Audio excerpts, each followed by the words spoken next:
So now that we've completed part 2, where we observed that nickel sulfate and sodium hydroxide, nickel sulfate, sodium hydroxide formed a solid, nickel sulfate, potassium hydroxide formed a solid, copper chloride and sodium hydroxide and copper chloride and potassium hydroxide formed a solid, and finally, copper sulfate and sodium hydroxide and copper sulfate and potassium hydroxide all formed solids, all formed insoluble ionic compounds. We are going to use that information that we learned from part 2 to go on to do part 3. Now, the procedure in the lab manual instructs you on page 117 to, in the space below, write the molecular, net ionic, and ionic reactions for a combination of solutions. This is the first part.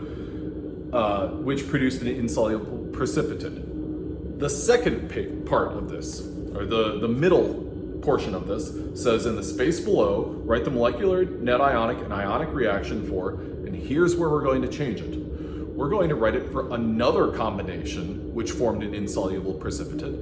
And then finally, the third one says the same thing, and we're going to write our molecular, ionic, and net ionic reactions for the last combination. Because we had a total of 3 combinations which formed an insoluble ionic compound, I want you to write out the molecular, ionic, and net ionic reactions for each of those combinations.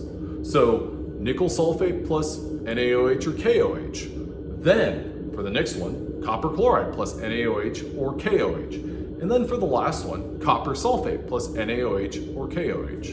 Now what's left out in all of this is the potassium carbonate, K2CO3. K2CO3 plus KOH or NaOH didn't give me any product. Okay, so for part 3,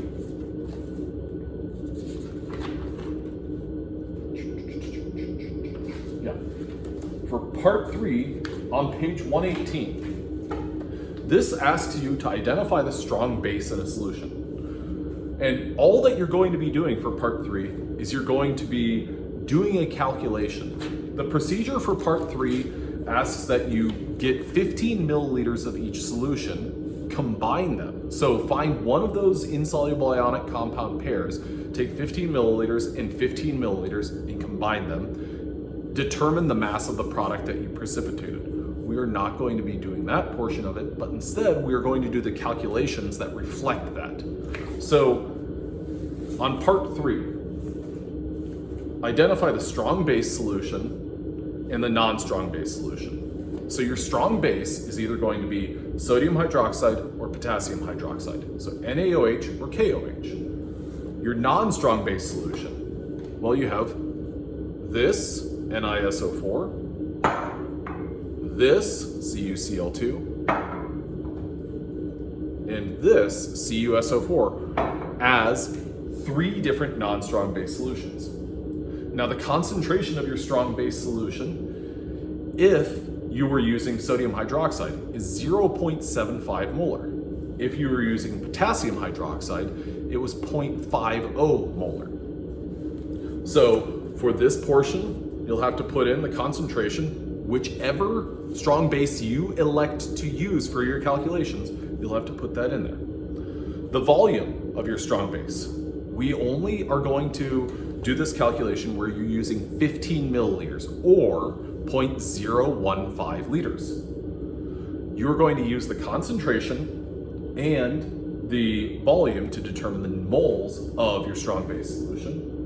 The concentration of the non-strong base solution is, if it's NiSO4, which you elect to use, it's going to have a concentration of 0.25 molar.